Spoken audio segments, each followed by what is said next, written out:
Alright YouTube, I need to make one of these.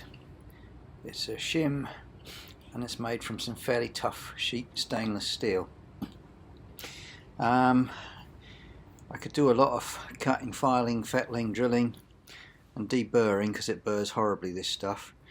But I think a cunning plan is going to be to do some pressure turning in the lathe against an aluminum block, which is going to reduce the heat build up and the burrs and the distortion. So I'm just centering up my block. This is a scrap block that I use for lots of things. I'll center it up. I'll speed this bit up a bit because I ain't no A-bomb 79 with the indicator.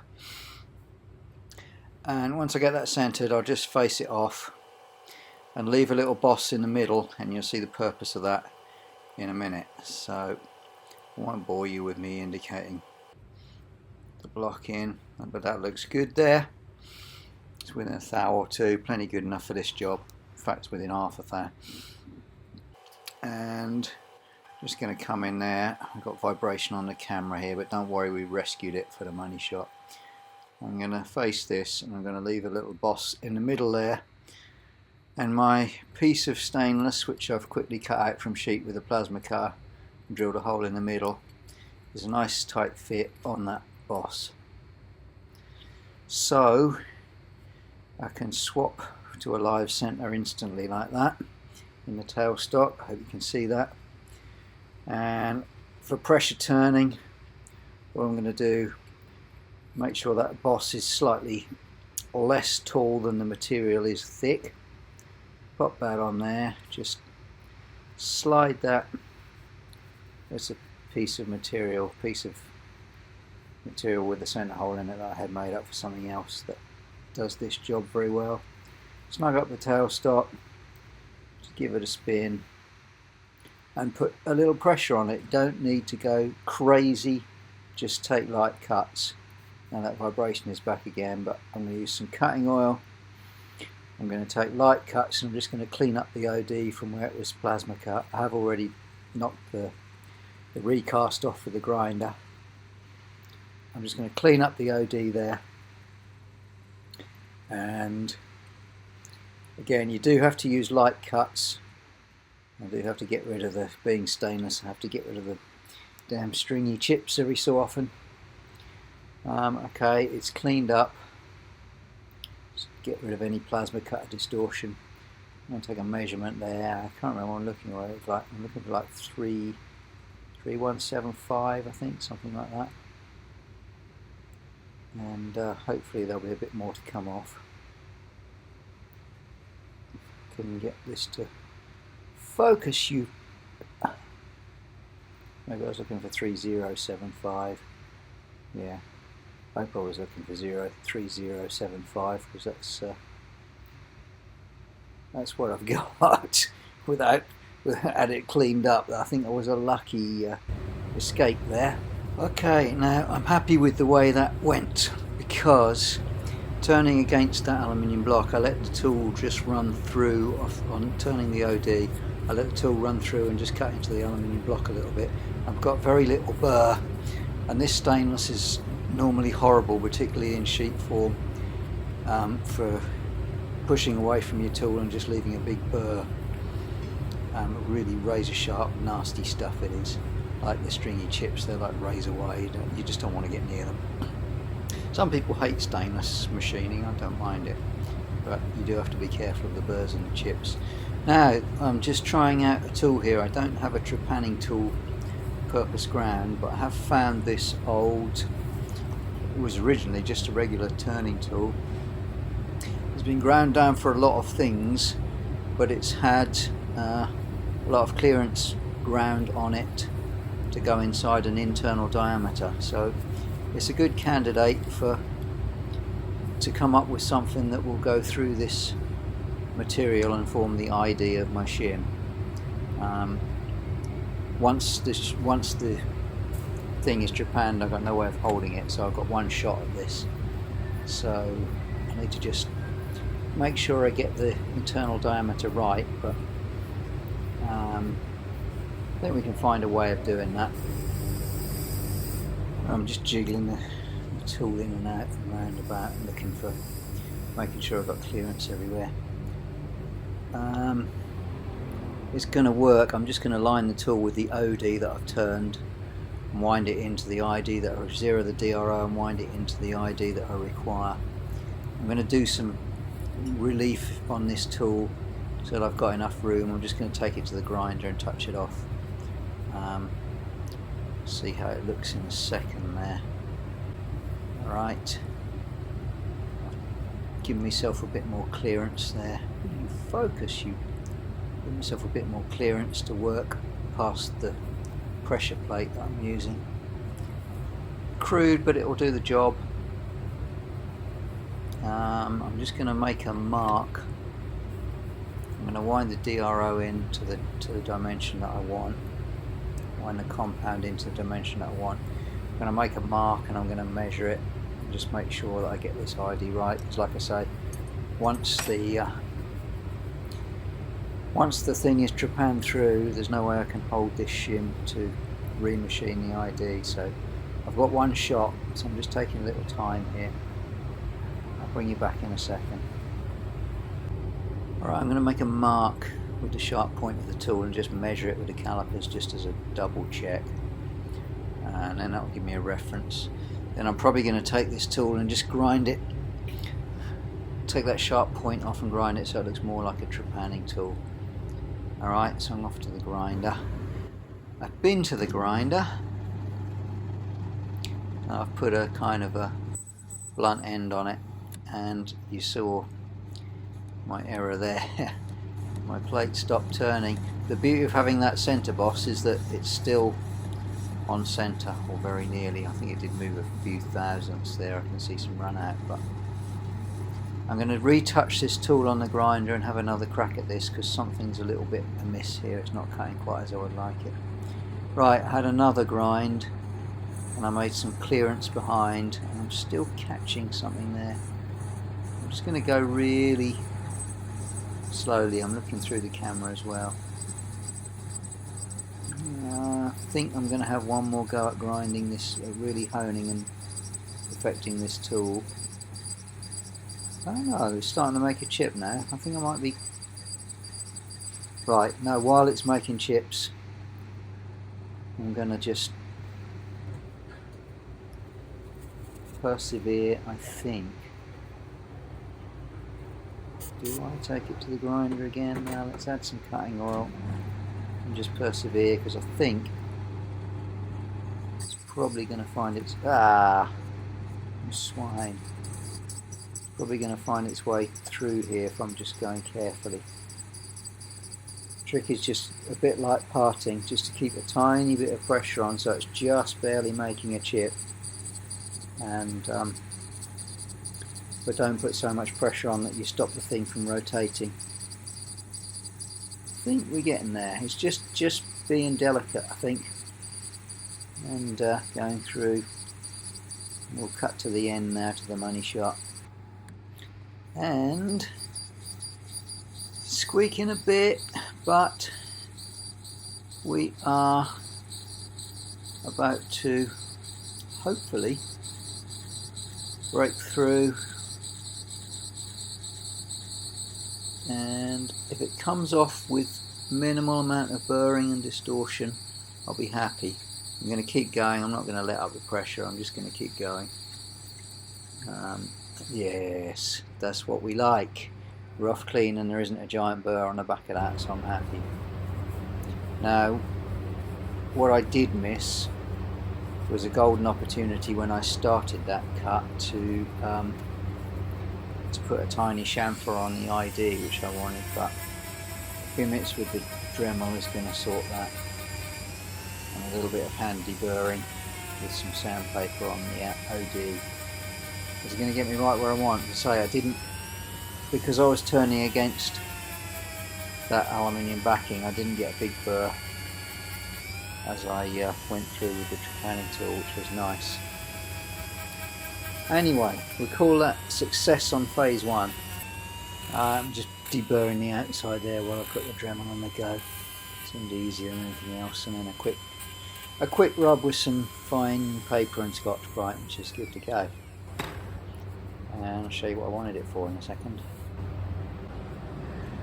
Right, here she is, and I'm pleased with the result. I think you saw that at the beginning. That is tough stuff to machine without creating a wrinkled, bird, distorted, hot mess. So we got away with it, and I'm really pleased with the ID, size of the ID, and the OD I got lucky on. I cleaned it up exactly on size, so I must be getting better at plasma cutting things close to the size I want. And what this does is fits inside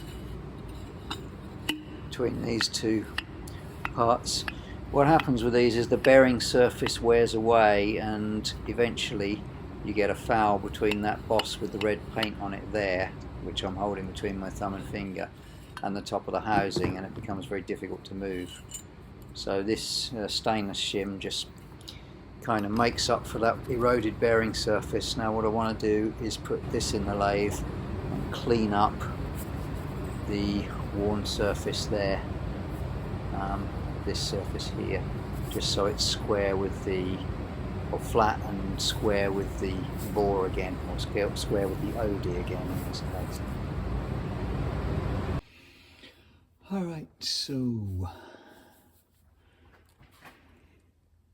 that was my setup. I think you can see it a bit better now.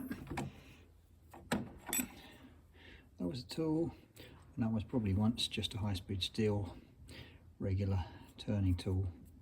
So never throw anything away. The more worn down they get, the more useful they get, because you don't care about them so much. You can quickly fabricable a tool in a few minutes to do a job, even though it doesn't look pretty. There's the leftover bit, and so pressure turning with a hole and a little nubbin in the middle there. Actually works really well, because even if it stops turning, it ain't going anywhere. It's not going to come out of the lathe and get you. Anyway, next bit is to break down this setup, and I want to just clean up that. And that's going to be another job for the 4-jaw, I think. Let's just go and wind 3 of these jaws into the next line. And go and get the part and see if we can't just sew it up in there.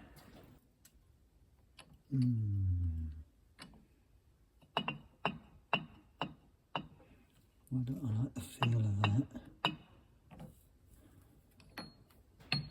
I'm not sure. Yeah, we might get away with it. Alright, I need to get some shims in here, some soft aluminium, just to protect A, the part from the jaws, and B, to move these 2 jaws outwards a little bit. This might just give me the clearance I need to get it centered. I've probably got a foul, like, let's just show you in a second when it comes around. I was looking for the high side here, but I think because of the direction it's got to move to center, and we're going to foul on 2 bits there. But when I get some soft shims under the jaws, which will A, protect the part, and B, give me a little bit more clearance, I think it might work. Just having a think about it here, whether this is the right way to proceed, but I think it's going to be fine. I'll speed it up a bit and go and get some shims and come back in a minute. We're going to have to experiment. Right, I'm thinking and hoping, maybe hoping more than thinking.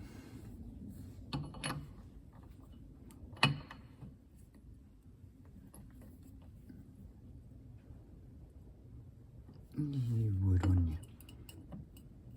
You absolute You absolute pig of a thing.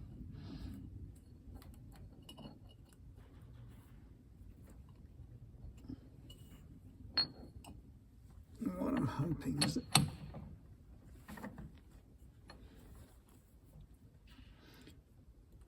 by getting some shims under here and just taking this jaw away a little bit from the, yeah, I think it has already helped.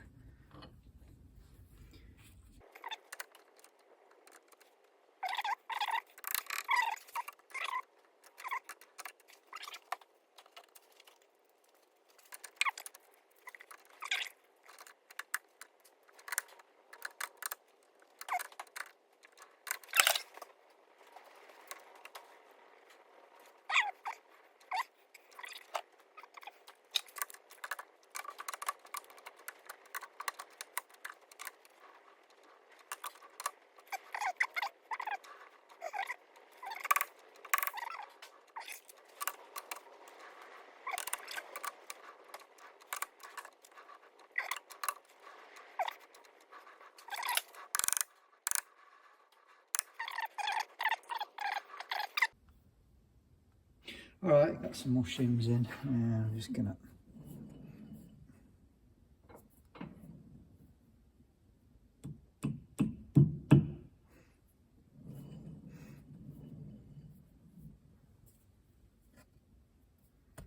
bump down the highs.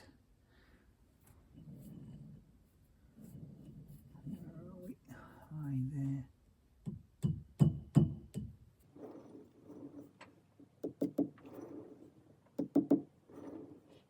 Funny going on there. I'll go back to the other end. I think we'll get there.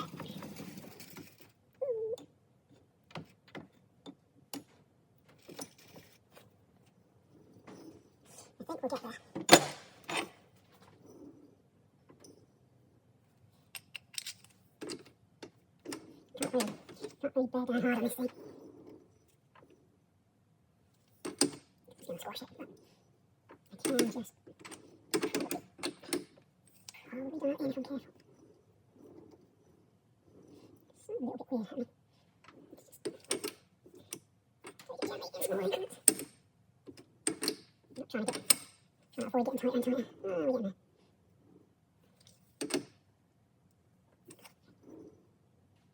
Yeah, that's good.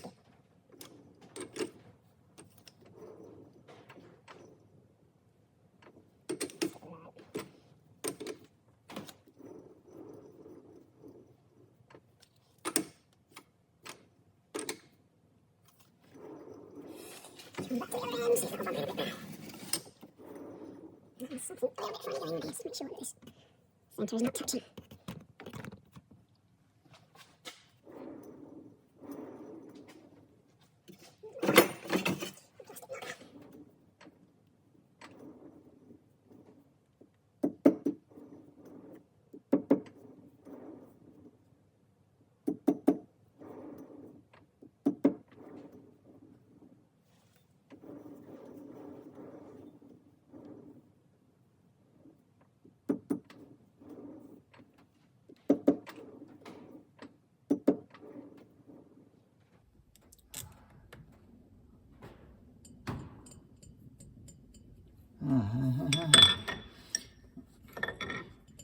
That indicator sitting on a chip. I thought there was something weird going on here. Right. Alright, this took a bit of perseverance. You get this sometimes if it's not completely comfortable in the chuck. You kind of want to be in an off-center position sometimes. You see, yeah, it goes easily past center position, but after it kind of released itself after that little tap there, it eventually settled down and gave up and centered up within a little at this end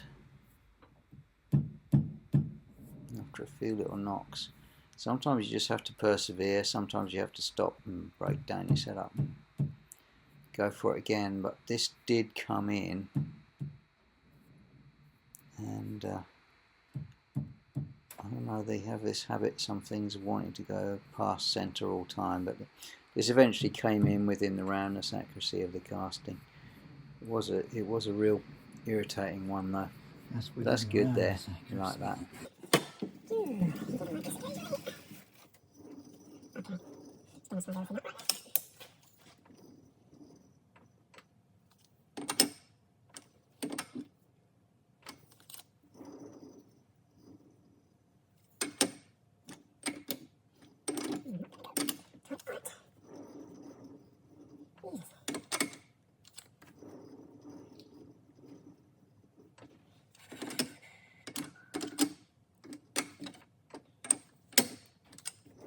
Oh.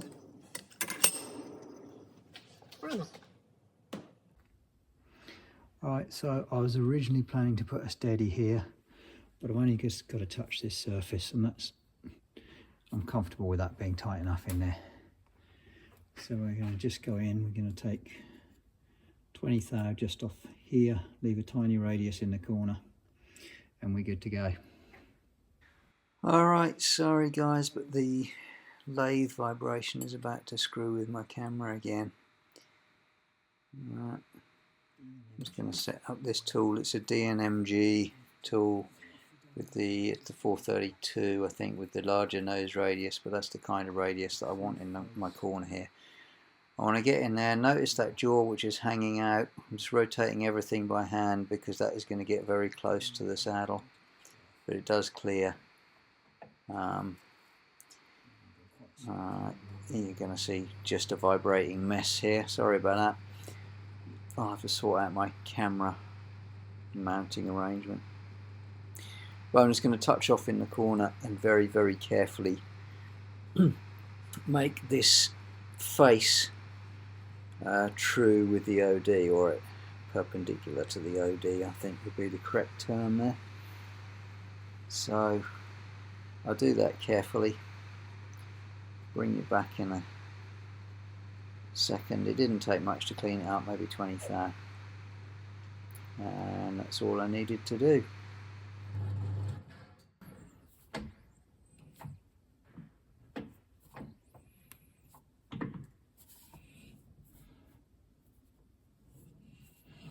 Still hasn't completely cleaned up. See how badly it was machined originally. This side here is really thin. This side here is really thick.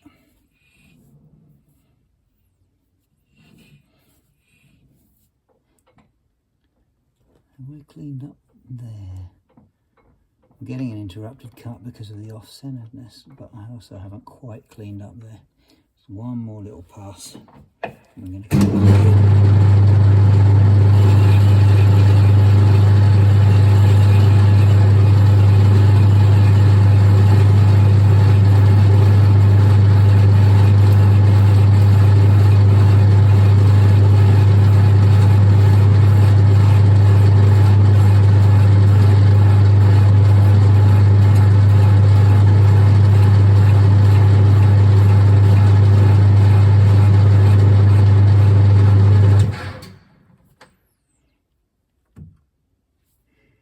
Alright.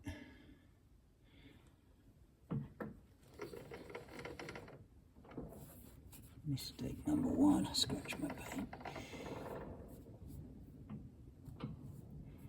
That is a really badly made cast of my piece of equipment there. However,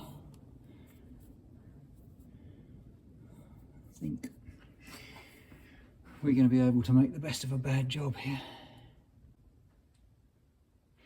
Alright, that is, yeah, that's where I want the shim to sit. That's nice, I'm happy with that. Gonna call that done. Thanks for watching, guys and girls. If you like this kind of thing, don't forget to like, share and subscribe. Good night. Alright, there's a quick shot of the old shim in place. And what had happened before is it had worn down to the point where this clearance had closed up and just wasn't moving as it should. So I think we fixed that. We got just a little bit of clearance there. A steel shim between our bearing surfaces there. That should give it a lot more life.